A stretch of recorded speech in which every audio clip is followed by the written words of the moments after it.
I'm looking around at this panel are like all of some of my best friends. Thank you guys for showing up. This is an awesome opportunity for you guys to meet, for my partners, for our partners to meet who's the madness, the chemist behind some of this stuff. Matt Kemp and his crazy perspective on audio is awesome, and Dan's perspective coming from having his own business and so forth, and Rob, whenever you're giving us some treats of what's to come, we love to hear that too. So JD, thank you guys so much. JD, you really helped us kind of formulate the discussion today. I'm going to let you go and introduce this team, and we'll start the topics and we'll go from the top. So guys, take it away. JD, thank you. So thank you everyone for joining. My name is JD Folks. I'm on the product marketing team here at Snap One. I think Gary covered just about everything as he always does, but this is meant to be very much an introductory webinar to outdoor installations. So covering some of the basic products, basic installation techniques, tips and tricks, but most importantly, beyond what we kind of talk about that we have planned to talk about is the Q&A. So please bring the questions. That's where we have the best conversation, and I think convey the best information. Also, if we can't answer your question because we don't have the answer handy, or maybe it's a long answer to a short question, we will follow up and get you that answer. We want to make sure that we're supporting you and get you everything you need to do to expand your business into the outdoors. So with that, I will kind of go through and introduce some of the folks here in the order that I see them on my screen. And the lucky first contestant is Mr. Dave Phillips. Oh, I'm the first one, really? It's not. Yeah, on my screen, I'm not the first one, but I'll take it. I'll go with it. So, hey everyone, thank you so much for joining us today. Really excited for all the topics we got to cover. I'm Dave Phillips. I work in the product marketing team here at Snap One. Coming up on my 12th year at the company and probably the 24th or 5th year in the business. So love what we do, super excited about it. And again, thanks for joining. All right. Anyone who's been through Control 4 training knows our next panelist pretty well. Jacob is on mute. I've got a mug for that. I asked for this mug for Christmas. I have been with Control 4 for 17 years this month. Started out with testing and validation, playing with the toys, trying to find the bugs. Moved over to the education team, running the Charlotte Education Center for over a decade. And now I'm on the product marketing team, writing the stories for the toys I love. Awesome. All right. A lot of you have met this gentleman before. Matt, our audio expert. What's going on? Hey, thanks, JD. Matt Camp, everybody. I manage our product management audio team. So that's all of our first party as well as third party products for speakers, streaming music, and multi-room audio. Been with the company about 6 years now and located in Charlotte. So excited to be here and have a great discussion on outdoor products and specifically audio. Awesome. And the next panelist, I guess, is sitting on the other side of the screen. Is that how that works virtually? Emily, can you introduce yourself? Hi, folks. Good day, good morning, good afternoon, whatever the time or the time of day may be for you. My name is Emily Carlichak. I'm the product marketing manager for the audio category here at Snap One. So it's my job to work with great guys like Matt and his team and to help us take our fantastic audio products and bring them to market for you, educate you on them, make sure you have everything you need to be successful with them. So my background is actually as a marketing director for our partners, so folks like all of you. I worked for a certified showroom for several years, and that was really my introduction to the industry, kind of got that first peek behind the curtain.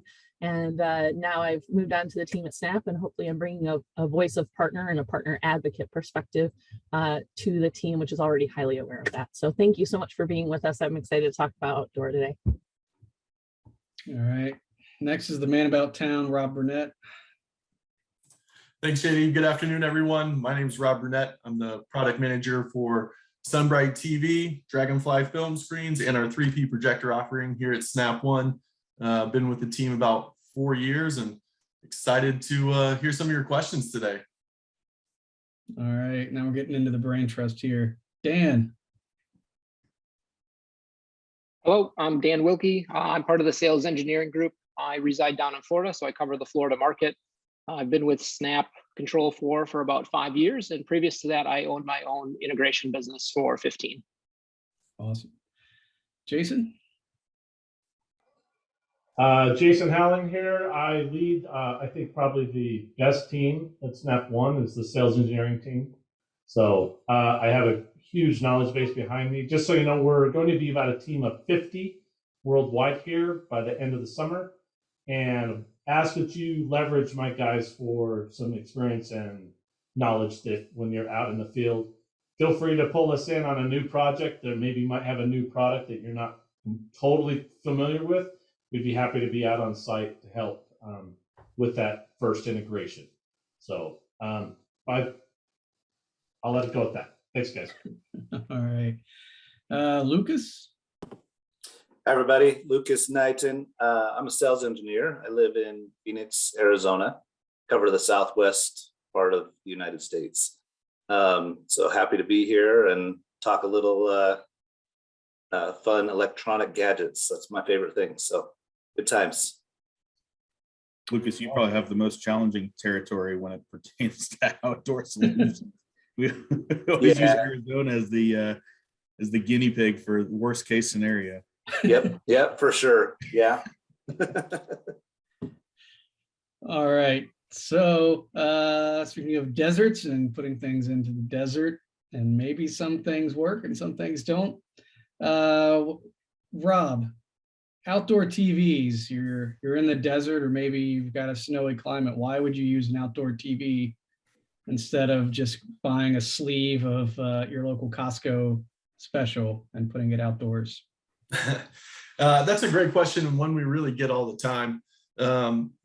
Aside from an outdoor TV providing a better viewing experience, there are really two main reasons. It's longevity of the display. All of our Sunbrights are engineered from the ground up with that in mind, ensuring that the TV will last as long as possible when exposed to the wide range of elements. And then the other is safety. Again, every component of the Sunbright is engineered with safety in mind. Indoor TVs, you put one outside, you automatically void their warranty because they're not designed for that. Whereas Sunbrights, everything from the power cable all the way through the rest of the display is designed specifically with the outdoors in mind. So you can rest assured it's going to last longer and be safer throughout the life of the install. Awesome. So, when we look at outdoor TV, so you go into our lineup and even you look at the competitors, some of the descriptions I think are pretty clear, and maybe some others aren't. A lot of times you'll see kind of full shade application TVs and TVs that are meant for direct sun. So I think most people kind of get the idea there, but then you get into maybe the partial sun. Can you kind of run through the differences and how each of those would work in the real world? Yeah, absolutely. So full shade is really our entry-level display, the Veranda series, and really designed to still fully protect the display from all of the elements, but more designed to be in that enclosed, say, screened-in porch or a place with a massive awning, because it really boils down to on a full shade the amount of ambient light it's receiving. The panel itself can't take direct sunlight, and then also there's no anti-glare on a full shade. So if you've got a bright white fence throwing a lot of reflection onto the screen at certain times of the day, it's going to make it challenging to watch. But if that is the case, you can step up to our partial sun display, where partial sun still doesn't mean that it can take direct sunlight. However, the partial sun does come with an anti-glare polarizer on the panel. So our signature 2 displays are that partial sun designation. So giving you more flexibility and placement of the display. And then finally, our Pro 2, our full sun offering, you can stick that one anywhere. High TNI panel, which fully prevents the isotropic blackout in the event that direct sunlight hits the panel. And then also, it also has the anti-glare polarizer on it. So you can rest assured wherever you stick that Pro 2, you're going to get the best viewing experience. Awesome. So we have all the TVs, and now you've talked to your partner, or your partner, you've talked to your customer. You decided to go ahead and get one, but now you actually have to install it, right? So I think everyone here has probably installed a TV and drilled into 2x4s and hung one inside, and a lot of these people on the call, I'm sure, can do it in probably 2 minutes or less. Dan, how do you go about hanging a TV when it's a brick house, or maybe it's a stucco or concrete finish on a commercial job? What do you need to do? What tools do you need? What do you need to keep in mind? Sure. I mean, the planning is going to be similar to hanging a TV inside, right? The biggest things are going to be, you got to plan for the material you're drilling into. But first, we got to talk about the mount. So, Sunbright has a full line of outdoor mounts that are outdoor rated. So you have powder coated materials, stainless steel bolts, and you have the full lineup of tilt, flat, articulating arm. Coming soon, we're going to have ceiling mounts that are big outdoor rated. And then we also have a deck mount that you can mount on a deck or a patio. And that way you can kind of have it floating, on the ground there. Just got to make sure with those that you're still buying a tilt mount, because those poles just come the pole itself. So you still need a mount to attach it. So getting the right mount is important. We don't want that to rust out and then have that nice TV that you just had fall off the wall or something along those lines.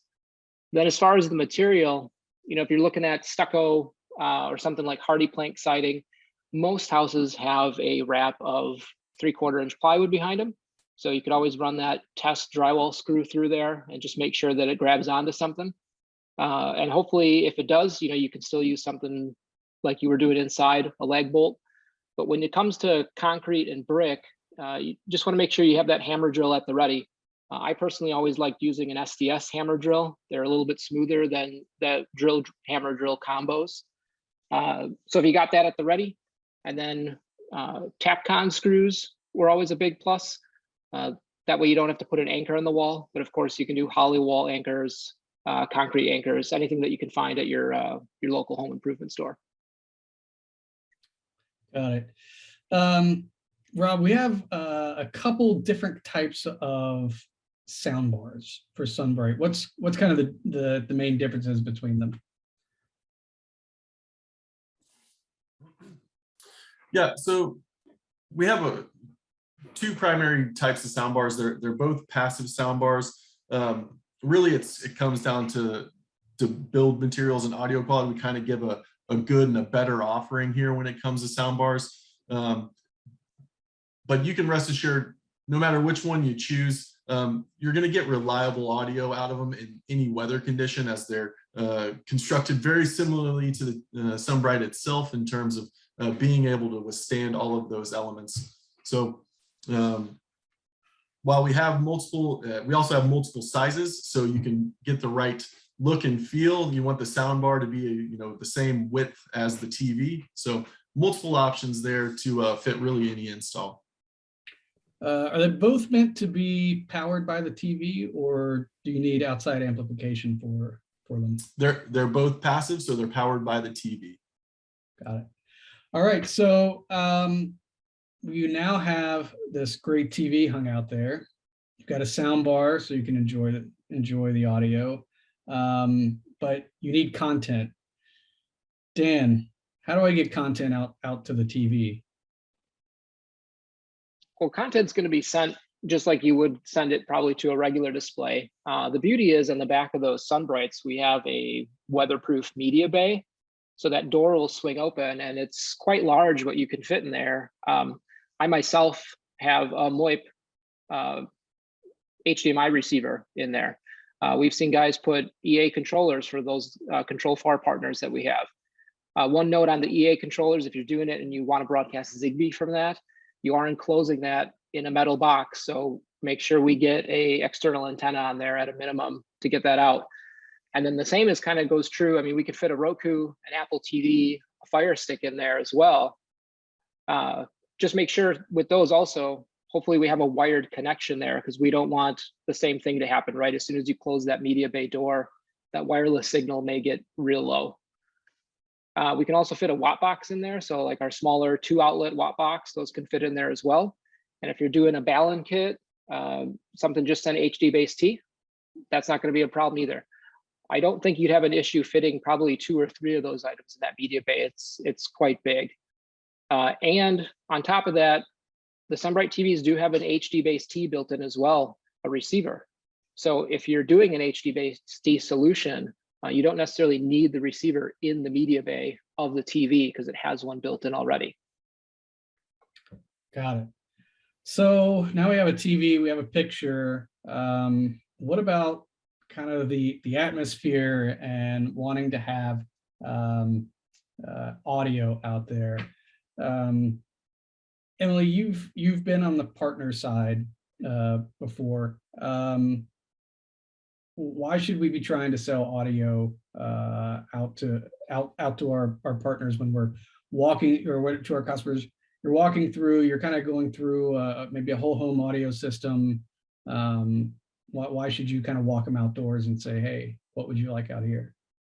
Yeah, great question, JD. Thanks. And so whether you're working with a residential customer who is wanting to make music or make sound a priority in their main living space, and you can tell this is something that's important to them, and that, you know, maybe there's an opportunity to bring that to their outdoor spaces as well, or maybe you're walking through, you know, a dining patio for a commercial client like a bar or something like that. You know, whatever the application is, if sound or music or ambiance is important to the person that you're working with, outdoor is a great way to bring that to everywhere that they are going to be. So again, I'm Emily. I'm with the product marketing team, and I focus on audio.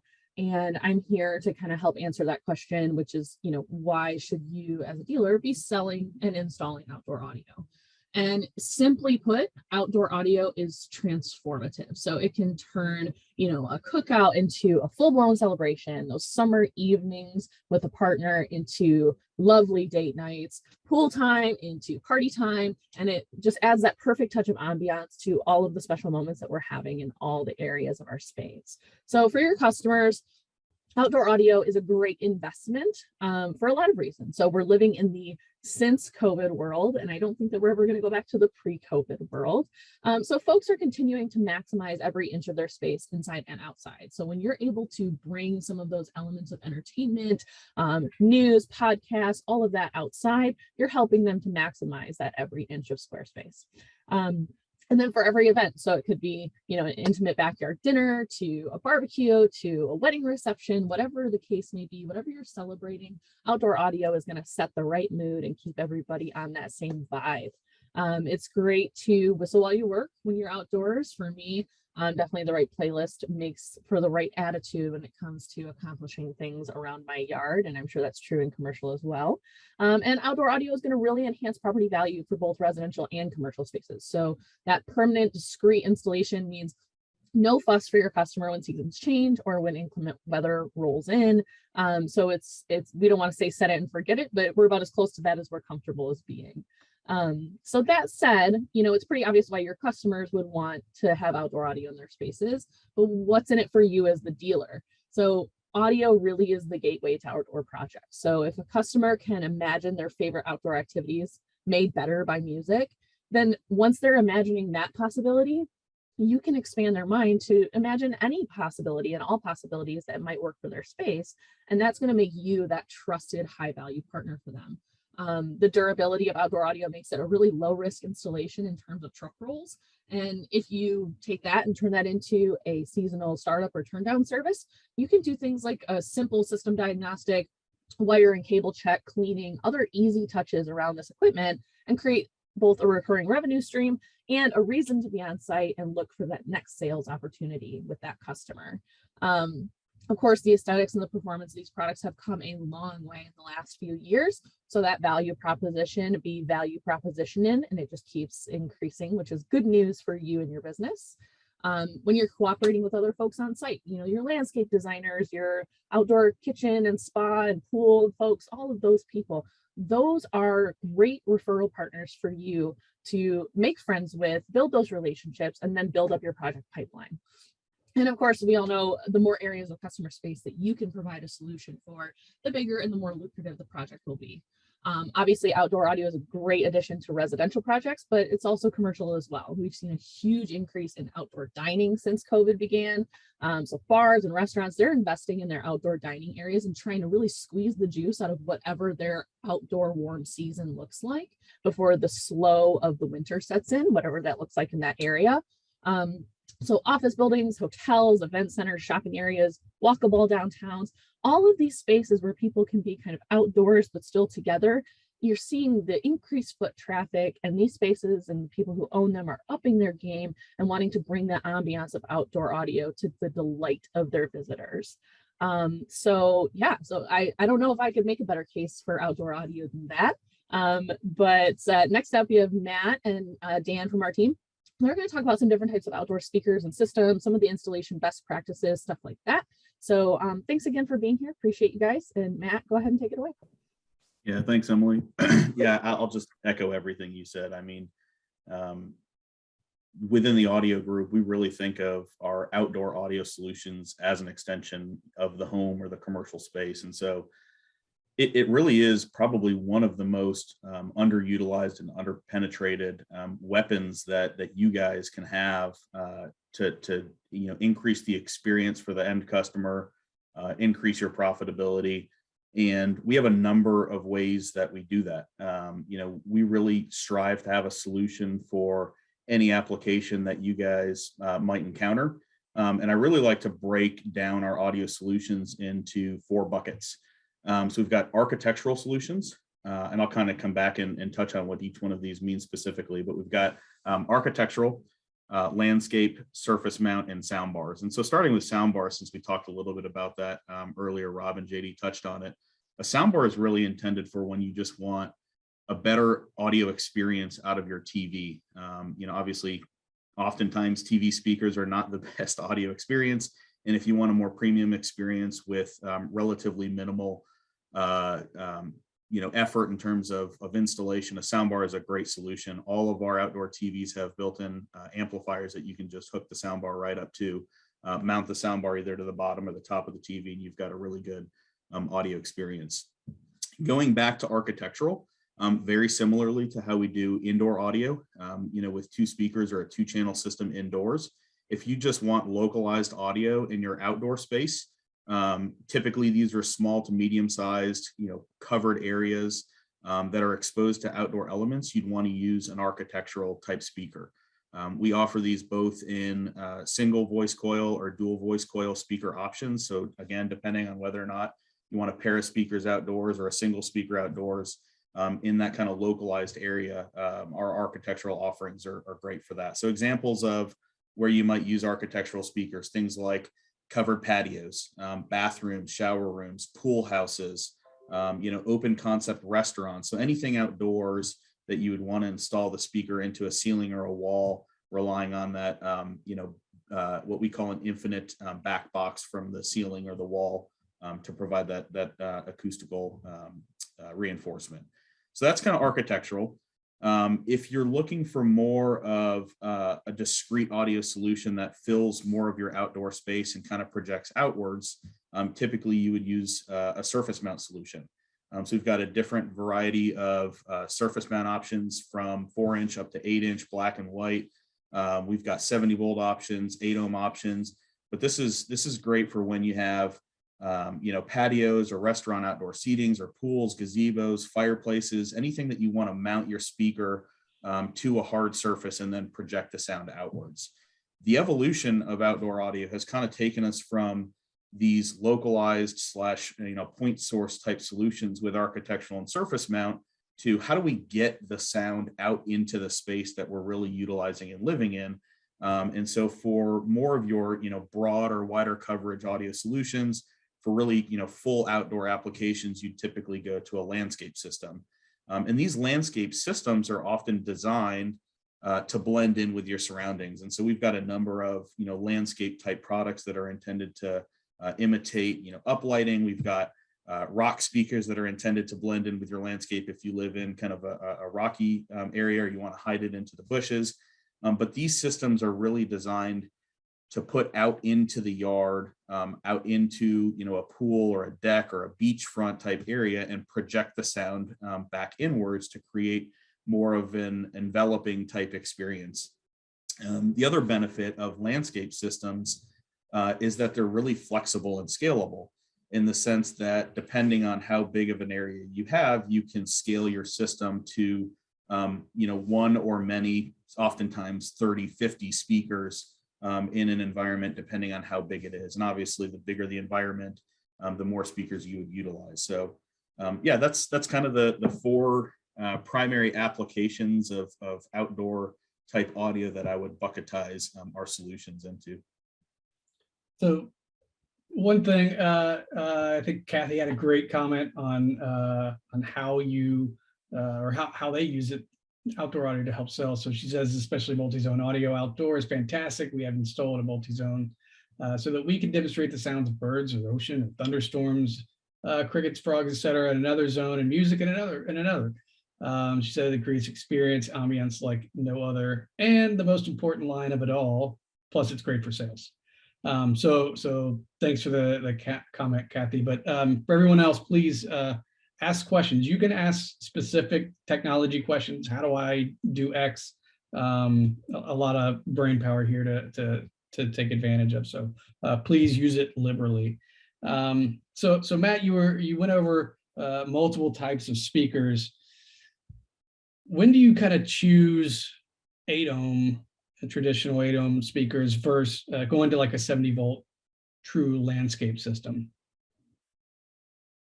I almost forgot to unmute. Jacob almost showed me his mug. Great question. Oftentimes, 8-ohm systems are used for, think of it as extensions of zones of the home. So in traditional multi-room audio, you have a zone on an amplifier associated to a room, and you would often do the same thing outdoors. Probably one of the better ways to ask a question is like, what are the pros and cons of using 8-ohm versus 70-volt outdoors? And it really kind of comes down to a few things. So the benefits of using an 8-ohm system outdoors, first and foremost, it's something everybody's familiar with. This is what we do all day, every day indoors. Again, you've got a pair of speakers per zone. If you want to use, a pair of architectural speakers or surface mount speakers, add it as a zone to the home. Very easy to do. The benefit again is typically 8-ohm audio solutions have a better acoustical experience than 70-volt. You have typically more source flexibility and zone gain control for individual zone control. It easily integrates in with your existing system, your control system, through matrixing solutions. And it's just a common use case. The downside of 8-ohm is when you start to get into solutions like the landscape system, where you want a much bigger, more complicated system with more speakers, is it makes the system installation much more complex. So wiring of multiple speakers into a single zone gets very complex, having to do series and parallel wiring. If you're needing to do home runs of each of your speakers back to the 8-ohm amplifier, it makes it a whole lot more difficult. You're potentially consuming a whole lot more zones on a multi-channel amplifier to do multiple speakers. And so it can be more complex and more expensive to do that. So the alternative to that is 70-volt. And the benefits of 70-volt is that you oftentimes don't have to consume a zone of your multi-zone amplifier because you have a dedicated amplifier to do this. It allows you to use smaller gauge wire, but probably most importantly, what it allows you to do is actually daisy chain your speakers. So you can actually have, one speaker go to the next and then that one go to the next. And so if you think of kind of going back to the pool example, instead of having each speaker home run back to the amplifier, you're daisy chaining your speakers all the way around. So it really simplifies the wiring. oftentimes making, both the installation as well as the total system cost less expensive. And again, allows you that flexibility of adding more speakers later. It gives you the flexibility. In 70 volt, we have transformers in the speakers, which you can adjust localized volume per speaker as opposed to per zone. So it gives you a lot of benefit from there. The downside is that oftentimes going to a 70 volt system, you deteriorate your audio quality because you're putting that through the transformer. And so what we have developed is what we call a hybrid system, where oftentimes you want the scale of the speakers on a 70 volt line, but you want the audio performance, which is oftentimes the most difficult to accomplish through 70 volt, on the low end with the subwoofers, which are typically 8 ohm. And so we have hybrid amplifiers that allow you to run either 70 volt or 8 ohms, or 70 volt and 70 volt, or 8 ohm and 8 ohm, and what we call a hybrid type system. So that's often, when you would choose to do one versus the other, and the pros and cons of each.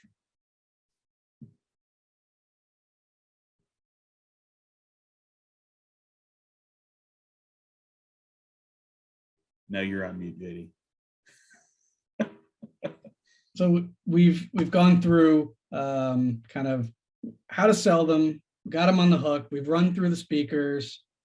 They've started to make decisions. Now the rubber has to hit the road, and we got to install them. Dan, how do we figure out maybe kind of how many speakers might I need? Once we choose that, how do we wire them? Do you need direct burial speaker cable, or do you not? So kind of what are the nuts and bolts you need to know installing outdoor audio, say maybe versus kind of what you may be doing running wire inside? Yeah, sure, absolutely. I mean, for number of speakers, I would say that's really a per project basis. And what I'll mention is, come to your sales engineers to help with that. And we also have some local outdoor training that will be coming as well, where we can talk about specific use cases. But I always think a general rule of thumb with outdoor is more is more, right? So I'd rather have some more speakers than less. You could end up with dead spots or hot spots or what have you if you don't do enough speakers. So if you're doing that 70 volt system, since it is so scalable, I would say just put more in, and you're probably going to be happy with the result. And of course, don't forget your subwoofer to help with that low end. And as far as wiring goes, direct burial isn't necessarily required. It's really going to depend on your install, probably if you're doing it or if you're having someone else dig that trench. So if you're doing direct burial, get yourself 12 to 18 inches down. You can buy direct burial cable right from the Snap AV website if you need to do that. You can go ahead and put standard speaker cable in conduit. Conduit, you're going at least 6 inches down. Of course, that's going to save you if you have landscapers or irrigation guys in the yard, digging holes, save you from puncturing that. And if you're going through mulch beds, things like that, rock mulch beds, most of the time that's just peeling that mulch back and laying that cable in there. I will say if you are doing that though, you're probably going to want to use direct burial cable because it is rated for outdoor use. And then of course, for splicing those splices together when you're doing that daisy chain on 70 volt, take a look at something like Drycon Ideal, or we do have a splice kit on the Snap AV website that has like a gel filled wire nut that you can put that on there and make sure it seals up that connection real well.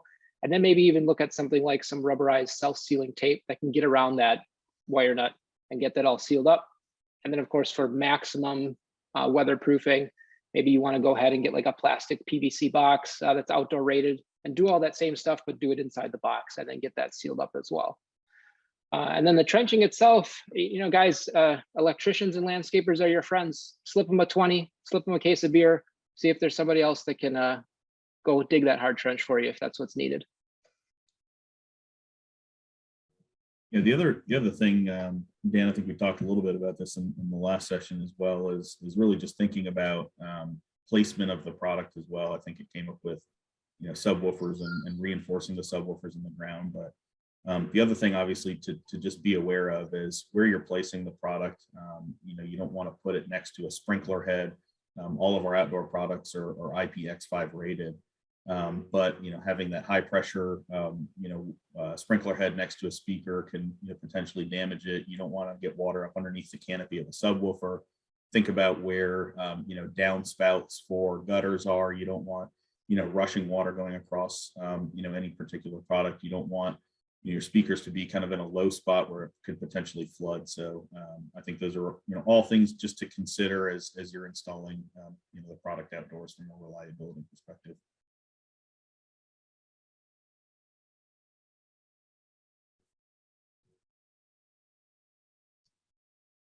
Dan, I think I've heard you talk about this before of setting up a gravel bed when you're installing an underground sub.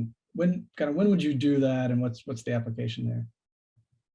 Well, it's good to set that gravel bed if you're putting that, if you're doing one of these burial subs. It helps with drainage, and it'll help with settling too. A lot of ground, like I take example for here in Florida, we got a lot of sandy ground. So, you stick that in there, you don't want your subwoofer to end up like this, after the first year of rain. So getting that gravel bed helps with drainage, helps with keeping it straight. Got it. So, all right, challenging question now. Some of the hybrid amps can be tough to get a hold of. What are kind of some of the ways to work around that if you can't quite get everything that you wanted to do on your original setup? Yeah, so let me let me first address this one head on, JD. Obviously, you're welcome. Thanks. I think everybody is probably aware of the global supply chain challenges, specifically around silicon and chipsets, and then more specifically around DSP chips. This is not just affecting our industry and our business. This is affecting the automotive industry, and again, I'm sure everybody is well aware of the challenges, and unfortunately, we're not immune to those. So please also understand that our teams are working extremely hard and around the clock to try and come up with alternatives and solutions and keeping our products in stock. We do have a stock out situation currently on our hybrid amplifiers, which kind of presents the question that you posed, JD, of what other alternative options exist out there. And we do have a handful. I'd say the first one to probably mention is the Episode Terrain system. So the Terrain system is a landscape speaker system. It does have some limitations in terms of the scale that you can use because of the way the system is designed. But the benefit is that because of the wiring nature and the way that you use it as a system, either in an 8.1 or an 8.2 system, and wiring it in parallel, you actually do create an 8 ohm nominal impedance on the amplifier, which means that you can use multi-room amplifiers. So kind of going back to that comment around the extension of the home, the Terrain system is really designed to work on a standard 8 ohm amplifier off of a multi-room or multi-zone amplifier. So it gives you a lot of ease on the install side. The downside again is you don't have really the flexibility we talked about with the 70 volt system. We are working to see there are other 70 volt 8 ohm products in the marketplace. We also sell 70 volt amplifiers as well as 8 ohm sub amps. So instead of having a single box that can do both, we do have solutions where you could run the 70 volts satellite speakers on a 70 volt amplifier, and you can run the 8 ohm subwoofers on an 8 ohm sub amp. Alternatively, again, we've got a very deep portfolio of products that you can use in the meantime. You can install the speakers and wait for the amps later. You can install rock speakers. You can install surface mount speakers. We've got 360 degree speakers. So there's a number of solutions that we can continue to offer, despite the fact that we do have some stock challenges on the hybrid amplifier. Emily, am I missing anything there on potential solutions, or anybody else have any ideas on how we could potentially overcome some of these challenges? What I'd say, Matt, is lean on your sales engineer for help with design and coming up coordinating the right components to fit the space and the overall experience that you're trying to achieve in the backyard. Sales engineer would be happy to step in and help out there. Yeah, fantastic. Thanks, Jason. Yeah, I totally agree. I think everybody's situation is a little bit different. Everybody's install circumstances are a little different. And so let's definitely utilize our sales engineering team to help with coming up with solutions that can get us out of the jam. Real quick, if I can just hop in, we do have some great tools on the Snap AV website as well. So if you go to the website and you go to For Pros, underneath that heading, we have our landscape design tool. We have the ways to connect you with our design services team. So we have our sales engineers, we have our ASM teams, our sales team, we have our design services. We even have, I saw there was a question earlier about Luma. We have a Luma surveillance calculator. So there's just some really, really great tools on there that you can explore to help you figure out the perfect fit for your job, alongside, of course, our support and expertise. I'll throw some of those in the Q&A. And I think that ties into a question we've got, Emily, as well, around calculating the power requirements specifically for subwoofers. And so there are a number of tools that exist on the website to help with calculating the power requirements. There's a lot of dependencies on the length of the wire run, the wire gauge you're using, how many subwoofers you're using, which subwoofer you're using, how much output you're looking for out of the subwoofer. So it's not a straightforward calculation. Again, I would say let's leverage our sales engineering team to help with making those recommendations. But generally speaking, most, including our hybrid amplifier, have the capability of handling down to a 2 ohm nominal impedance, which means that you can put up to 3 subwoofers on any given line. And then again, a lot of the other calculations come into play around, wire run distance, wire gauge, how many subs, which sub, and how loud you're wanting to play it. So interesting question. I don't know, maybe one of the sales engineers might have an idea on this. So are there any outdoor amps or enclosures for amps? And maybe just a general, is there any solutions on if you really need to put an amplifier outside? I mean, I've seen cases where you'd want that, right? Where you can't get a wire out back to the main house or something along those lines is usually the most common. We don't have an outdoor rated amplifier, right? That's made to be outside in the weather. I've seen boxes in the past, and I'll see if I can find a link for it, that are heated and cooled enclosures. It's a Google search that you can find. It's not something that we have. So you could try putting an amplifier in there, but again, you'd be doing something like, Matt, I know we have like a 70 volt smaller form factor amplifier that you could maybe get in a box that size, but you got to remember you still need power out there for that. So you'd still have electrical requirements at that point.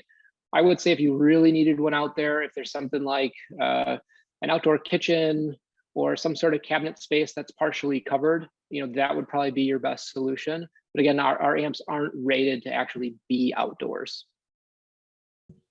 Yeah, I would say this is a question that comes up often. I would say a challenge that we hear loud and clear.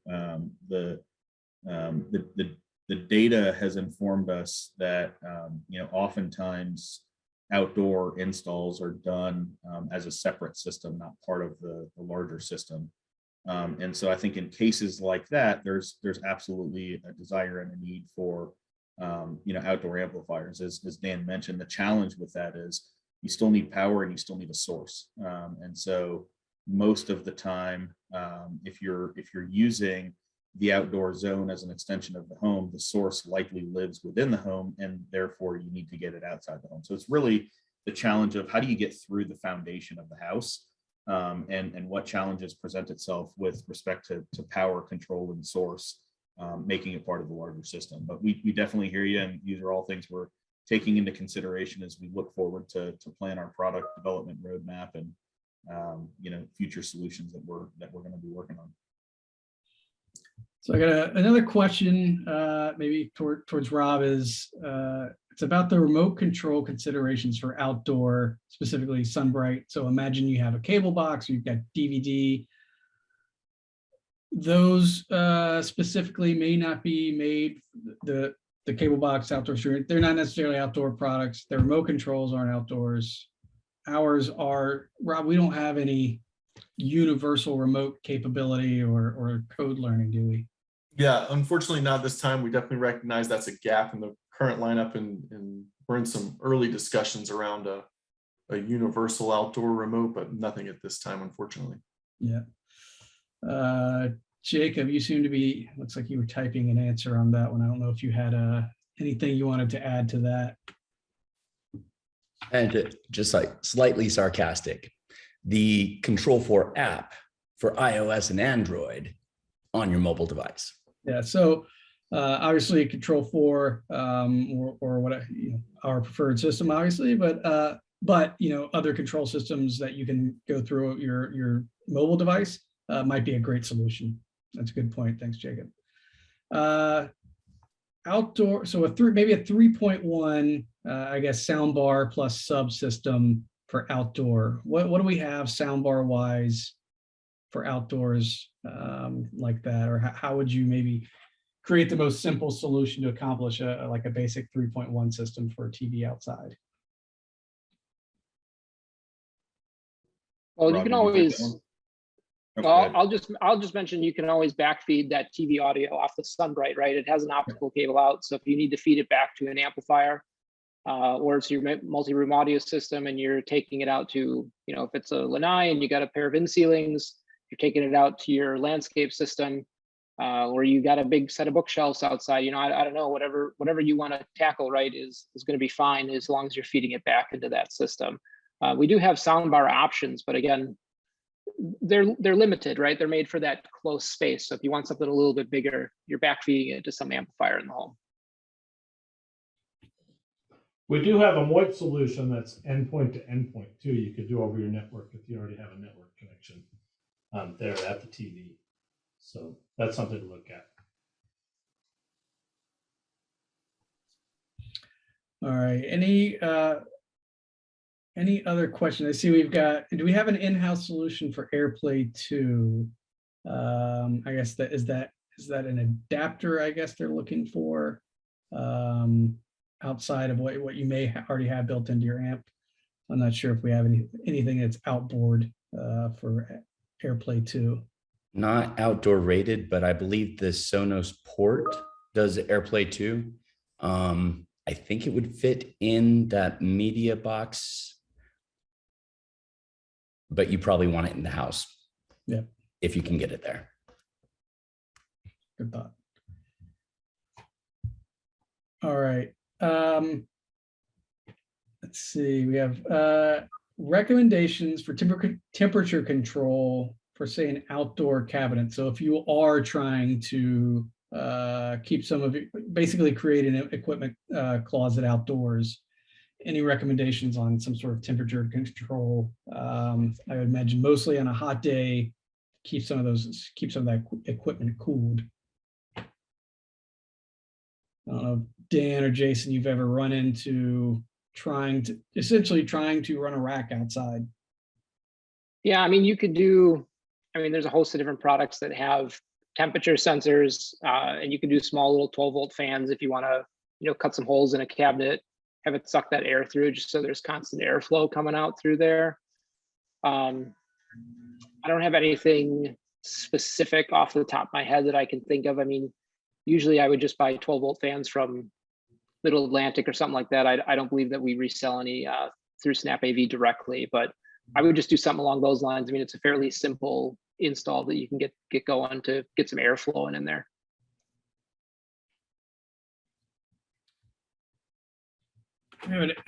Quick question on the Canadian market. Jason, do we have sales engineers to cover the Canadian market? Yes, I do. I have one based in, actually I have three. So I have three up in Canada. That one in Toronto, one in British Columbia, and one more on the very East Coast. So I have three that are available up there. All right. All right, we're wrapping up here. If you have further questions, please go ahead and drop them in. We'll try to answer them before we finish up here. Can we use Ingram heat sinks? I don't know if anyone can take that one. Yeah, Jeremy, what application are we talking to use those heat sinks on? If you want to toss that back in the chat so we can get a little bit more info from you. Looks like, how do we get in touch? Yeah, Jason, what's the best way for I guess, Canadian or really anyone to get in touch with the right sales engineer? You can reach out through your ASM. You can look it up on Snap One's site or the Control4 portal. There might be a couple that might be out of sync just because we're making some changes on the team. We're growing. You should be able to reach out that way. If not, look me up. I'd be happy to chat with you and get you connected with the right person. All right. Emily, I think you had a couple closing remarks you wanted to say, and then we'll hand it back over to Gary. Yeah, please and thank you. So just as we kind of get closer to our close here, which it's been a fantastic conversation, and if you're able to join both sessions of a webinar when we have it, or maybe have different people from your team join one and you join another when we do these kinds of things, each one, the conversation goes kind of some different directions. So it's great to be able to receive all that information. Oh, there's Andy B over there. Hey guys. Yeah, bring it in the team here, guys. Gary's having a party there. That's right. We're prepping for a party. We're party and scouts. Oh, wonderful. Oh my gosh, you guys shrunk. Yeah. Well, so in the vein of everything we've been discussing today, and as is true with all that we do in this industry, when you're selling outdoor products and systems, you're really selling an experience. And anytime that you can get your customer to describe to you how they want to feel in their space, what they're picturing, you are challenged and empowered to turn that vision into reality. And remember, your customers don't know what they don't know, right? So sharing with them the latest and greatest possibilities for their space is what will elevate you as their partner of choice.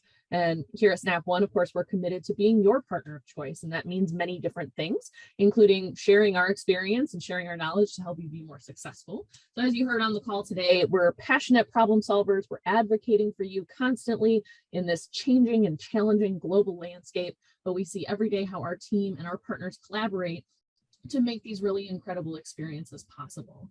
So we're really looking forward to the future. We have so much exciting stuff that we'd love to share with you right now in this moment of time. But as I said on the pregame, I'd like to be around long enough to be able to launch the products that we're excited about. So I won't say anything today. But we're always working smarter and harder to make sure that you have all the tools, the education, and the support that you need to be successful, because we're all in this together. So we really appreciate everyone being a part of this today. Gary, shameless plug time. I know, shameless plug time, but I've got a guest. I mean, look at this. Andy Blassie just flew in, looking like he did business class. I don't know. No, but, certainly not business class. You know, hey, you're part of this team. And in the beginning of this session, somebody was saying he had the best team. I don't know. This team is pretty awesome. But Andy, you've been institutional in not only our third-party brands, but the e-commerce part of this. We're talking outdoor today. And with Effects Luminaire, that's another component that we're going to not only go live with, but it's going to be a little bit part of next week's session as well. And I think you're going to be part of that as well, right? Yep, we'll be, definitely join us for next week for number 2 on the outdoor webinar series. And we'll have FX with us. We'll have some product experts from FX. We're going to have some of our Control4 product experts for lighting, introducing and showing you some cool new features coming out. So really excited about that. And I don't want to take away from the thunder because Rob and Matt are pretty damn good product managers. But we got Jeff next week, so you got something to look forward to with him. And excited, I'll be joining that one as well. Yeah, that's all, man. Glad everyone could join. Always appreciate your time, and we'll look forward to seeing you next week. Well, we had almost 200 dealers today, partners. So nice. That was a great session, guys. Great participation. Awesome. We kind of had this design where the Q&A would kind of lead us into some of the discussion, but having Matt and having Rob and having the product expertise, we've got a number of releases that are coming up with our outdoor campaign, and then we've got the live element that we're going to take around. So with all of that, we just want to reiterate our support, the team behind the scenes with product, our product experts, and then our sales force was what we have here, in the nuts and bolts of the whole Snap local team. Ready to support your outdoor endeavors. It's a super big, important part of your offerings. If you're not offering outdoors, Emily so eloquently stated in our opening statements, you have to be offering outdoor, and we've got plenty of solutions for that. So I don't know. Hey, Gary, mention our road show. Yeah, mention the road show that's coming up here. Yeah, road show. 29 stops on our road show starting May 4th.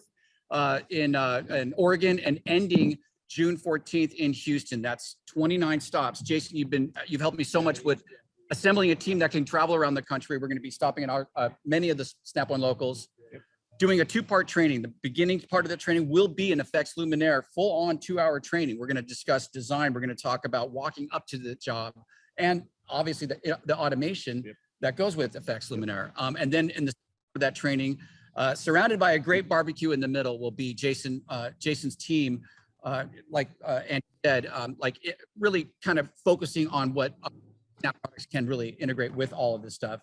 Lighting is a big discussion on that day, but audio as well as Sunbright as well. So look for us, 29 stops. We can't wait to see you going live, doing live trainings at Snap One Local. Gary, are you going to be able to send out to the list of partners that were on the call today? Will you send them out the list of trainings, locations, and dates? Absolutely. I've got a huge graphic. I'm doing posters. I'm doing the whole campaign comes out this week. You betcha. I'm basing this whole campaign on this graphic, which includes 3 giveaways. You ever seen those barbecue, the eggs? Don't mention the big green egg, because Matt Camp is the genius on a big green egg, man. He can work miracles with meat on a big green egg. I'll tell you that. Matt, if you have one, they are awesome. We are giving away 3 of these during this tour. So we got some fun stuff too, but more importantly, we are going to get back to training. We're going to get back to the nuts and bolts of this product primarily, and kind of launching FX Luminaire as we've been doing over the last 6 months. So thanks you guys for the time and for the plugs and everything else. How we doing on Q&A? Anything else to address here? I think we got them all. Great. All right, guys. Like I said, that concludes session 2 of our first round. We will be back next week. This will be on your inbox on Friday morning, a whole complete recording of what we just covered here. I will also include the description of JD's second part description of what we will be training on next week. So guys, look forward to that. I've got an all-star panel. I cannot thank you. This is the best team I've ever worked with. I've never said that before, but I really mean it. JD, thank you. Emily, thank you. Matt, thank you. Rob and Jacob, it's always a pleasure. Lucas, hey, you're in town, right? So are you with me tomorrow to cut the ribbon? Actually not in town. I'm visiting family up in Salt Lake today. Yeah, John Colley, he's one of the best down there. Okay. He's been giving me hell about not being there. So. All right, guys. Well, anybody in the Southwest, anybody in this particular market, we will see you here. We're going to have a great celebration here at Scottsdale, the grand opening. We're also got San Diego grand opening coming up in a couple of weeks, and then ending in Salt Lake, where I'll see a lot of you guys. Guys, we have a lot of fun here, but it's all based around the support of our partners. Seriously, that's what we do. That's what we get up every morning to do. It's what gives us these great locations to support you with. We've got a ton of product coming your way. We cannot thank you enough for joining us on these trainings, and more importantly, being a Snap One partner of ours. From all of us, thank you so much. It's busy out there. Stay safe, guys. Look for my recording on Friday morning, and this whole panel will be back next week. All right, guys? Cool. Yeah? Take care, everyone. Thanks. Take it easy, guys.